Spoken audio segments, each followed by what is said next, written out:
Good morning, Cedar Park. Today is Wednesday, November 8th, and it's an A-Day. This morning, Kason Johnson joins us in studio with a story on how the Timberwolves dominated at State this weekend. Also on the show this morning's headlines and today's brief, including a collaboration between Nintendo and Sony. Plus, on today's Pack Chat, our host debate. Is it better to be broken up over text or in person? See what they have to say. Turn it up because the Wolfcast starts now.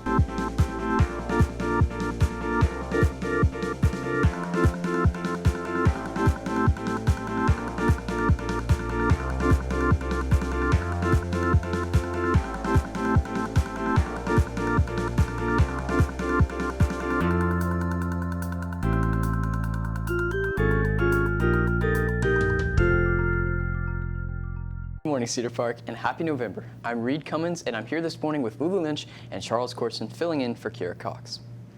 It's official, our CPHS band are 7-time state champs, with 5 of those wins being back-to-back. The band performed last night at the Alamo Dome for the final big performance of the year. As expected, they pulled through and crushed the competition. Kason Johnson was there all day yesterday and has the details. Kason? Thanks, Reed. Our CPHS band has been working non-stop for these past few days, and it's safe to say that their work has finally paid off. Band, alongside Color Guard, have been pulling out all the stops for these past few days to prepare for their UIL state competition, tirelessly rehearsing and prepping everything to perfection, ever since the beginning of summer to their victory over at the Alamo Dome. They started off rehearsing early in the morning before leaving for their final competition for the year. Band equipment bus driver Mr. Mueller shares his thoughts right before departure. And I'm the driver of the truck, we call it Big Green, so I help drive the truck to the competitions and also help load it up. So after the kids are done practicing, they'll come over here and we load up all the instruments on different carts, and then we have to load up everything into the truck. There's 2 levels to the truck, so we'll push everything up to the top and then raise the ramp and load the bottom and make sure everything's secured. So I saw all the parents helping my freshman year, and I wanted to be part of it, and it just takes a lot of people to help support the band. There's so many kids out here, and there's a lot of parents that are needed to help load equipment and feed the kids and help make sure that they can perform at their best. Yeah, I definitely think that the Cedar Park, the band directors have done such a great job of making sure the band is peaking at the right time. They've worked so hard this year, so I think we have a really good shot this year of defending our state title. The band then departed for San Antonio, where they would perform before the judges in the Alamo Dome. But the band and Color Guard pulled their weight and more, being announced as our 2023 UIL state champions. From Cedar Park, Texas, and your younger Cedar Park Hospitality Band. Here's Kimberly Miller with their experience right as they were pronounced champions.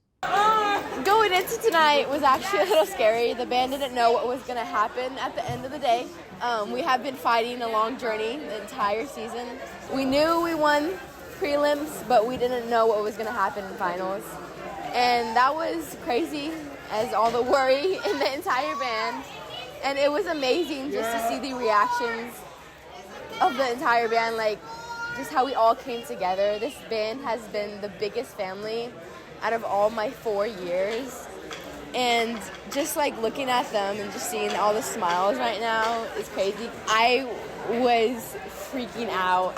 It's kind of nerve-wracking actually, because you have over 3,000 people staring at you, and you have like every other band also staring at you that was there, and it was nerve-wracking 100%, and then having to do your salute in front of all of them like while you're shaking because you're just astonished that you won first place. Afterwards, Color Guard and band celebrated in the center of the Alamo Dome before departing back to Cedar Park, where they would wake up tomorrow labeled as champions for eternity. I just want to say thank you. Everyone pushed so hard this entire season, from the very beginning in summer band in July to now on November 7th at 9:45. We all came together as a band and did it as a whole. So, Kason, I heard you actually got to ride along with the band. I did. What was that like? Okay, so I got to ride along with the Trumpets, who were probably one of my favorite groups. Sorry for everybody else. But they were very, very welcoming, and they were very, very fun to work with. Although I did accidentally break one of the bus seats. I sat on it, I got up, and it broke. And I had to hear from, I won't say his name, but he was really, really mad at me. So, sorry. Not my fault. Seat broke. It happens. So, Casey, what was it like watching the seniors perform for the UIL for the final time? Oh, it was so good. Okay, so everybody was super, super nervous, super, like, in the zone, but they were very, very, very nonchalant about it. They were very, very, very focused. Like, they were all, like, even when they were announced the winners, they did not flinch. Like, you could see the anticipation on their face. They just wanted to throw everything and celebrate. And it was so nice just seeing everybody, like, work together in that group, because everybody's so, so passionate, and they're really like a family, and it's really nice to see. Thanks again, Kaysen. If any of you see our band and color guard members in the hallway, be sure to give them a huge congratulations. Coming up, today's headlines on this morning's brief, but first, these announcements.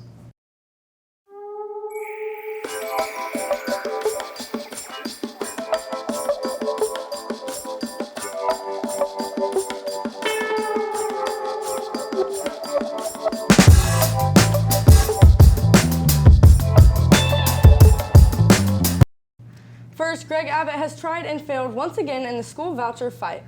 On Tuesday, Governor Greg Abbott tried for the 5th time in 11 months to start Texas's first school vouchers program by calling a special session.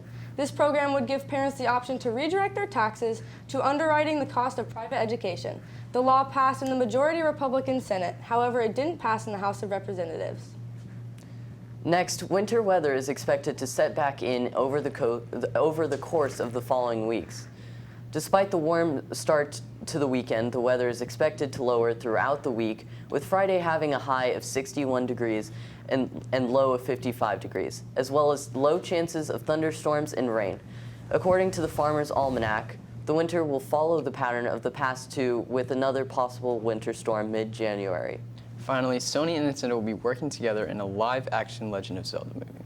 After months of rumors and speculation, yesterday Nintendo officially announced to investors the movie. Shigeru Miyamoto of Nintendo and former founder and CEO of Marvel Studios, Avi Arad, will be working together on this movie. Arad is most famous for his work as producer of movies such as Spider-Man, Into the Spider-Verse, and No Way Home, as well as his yet-to-come films like Kraven and The Hunter and the Borderlands movie. So, do you think you'll watch it? I don't know, to be honest. I feel like live-action movies are kind of like notorious for being bad, but I'd have to see because like if you created like Spider-Man across That's the what I'm Spider-Verse, saying. Like, I feel like it has to be at least like, like kind of worth it and like kind of good. But I don't really know. It's a I'd tough have to thing. see. I'd have to see the trailer. I feel like. I did enjoy Breath of the Wild, so maybe I'll give it a try. Coming up, find out more about Spanish Club's new fundraiser and an all-new Pack Chat right after this break. Welcome back. I'm joined now by Spanish Club members Caroline Howard and Kinsey Vo to talk about their newest fundraiser. How are y'all this morning? We're good. Thanks for asking. So tell us some more about what you're selling. So we're having a popcorn fundraiser where we sell 6 different kinds of popcorn, and it's for mainly just Spanish Honor Society and all of our members so they can have an opportunity to gain hours. And what are the proceeds going to? The proceeds are going towards Spanish Honor Society and all of our club necessities. We're planning on taking a field trip in the 2nd semester, so we do need some funds for that. Awesome. Well, do y'all have any popcorn? Wait. Are we doing that? Do y'all have popcorn? Yes, we do have some. Really? I don't know if we prepared this. So correctly. this Hold is... on, wait. Keep it going? Okay. All right. Well, so this is our vanilla popcorn. I brought it because it's the most interesting because it's rainbow colored. So I'm just gonna... Here, let me review it on the... All right, okay. There we go. Thank you. Let's see. It's very good. It's like vanilla. I like it. And we I have approve. several more flavors. One in Halloween. This is not the only vanilla flavor.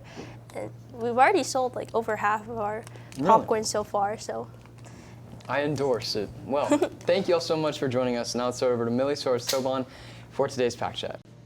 Welcome back to the Pack Chat, our student voice opinion segment. I'm your host, Millie Suarez, joined by co-hosts Austin McAborski, Molly Pinkerton, and guest Kaysen Johnson as we discuss this week's most trending topics. Let's get started.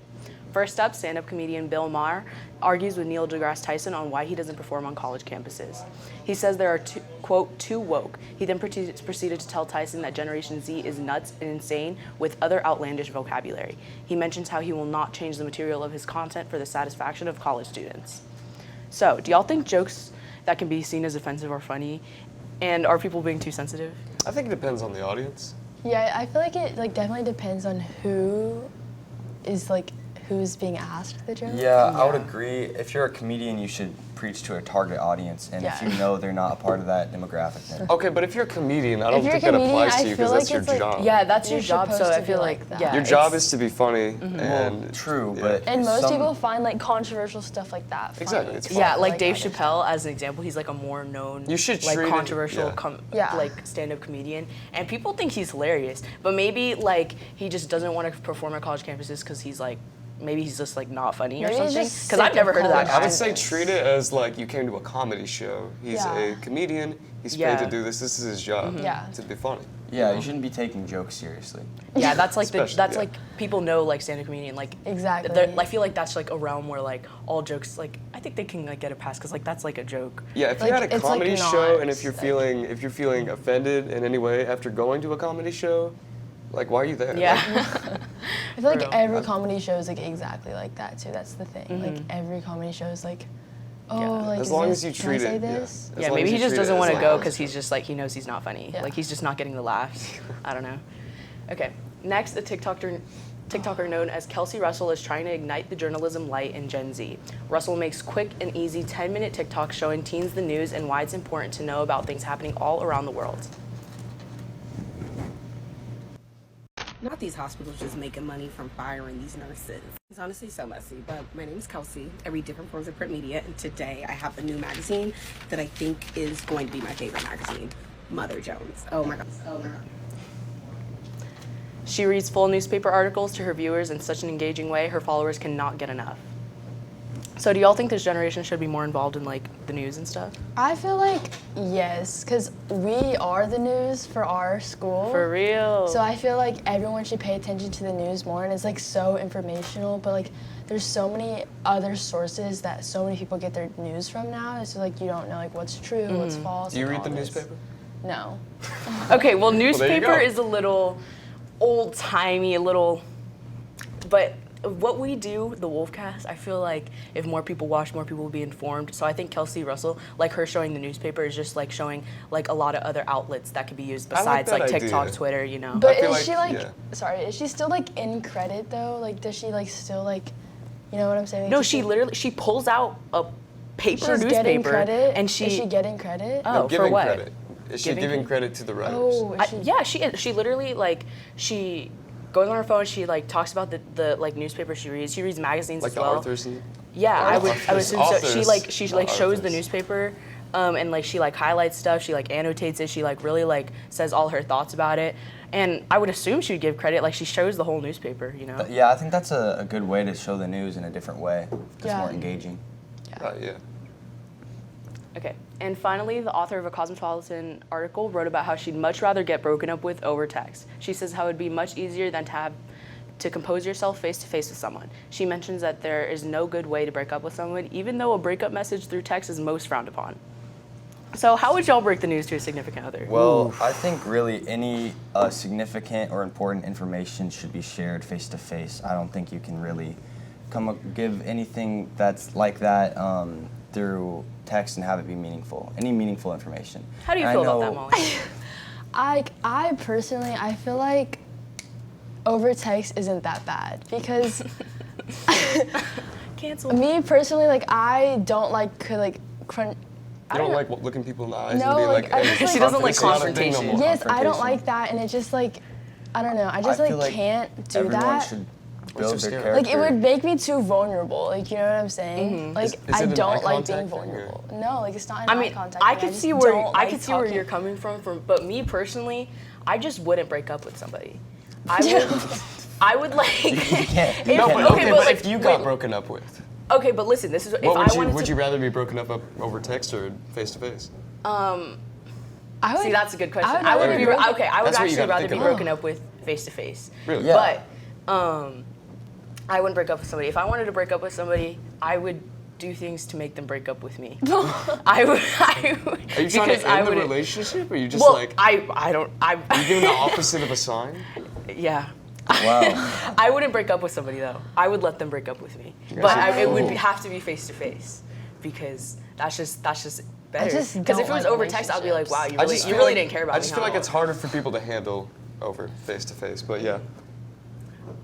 All right, and that's all for today. But remember, T-Wolf Pack, there's always time to chat. We'll be right back after this break.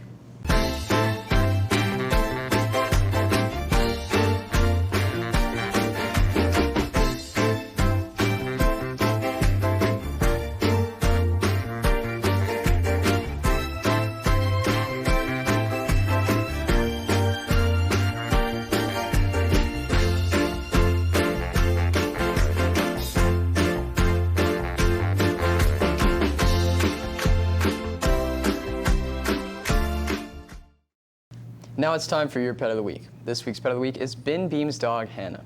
Hannah is the Beams' Cocker Spaniel Retriever mix, and she loves eating, making a mess, and chewing off her toys.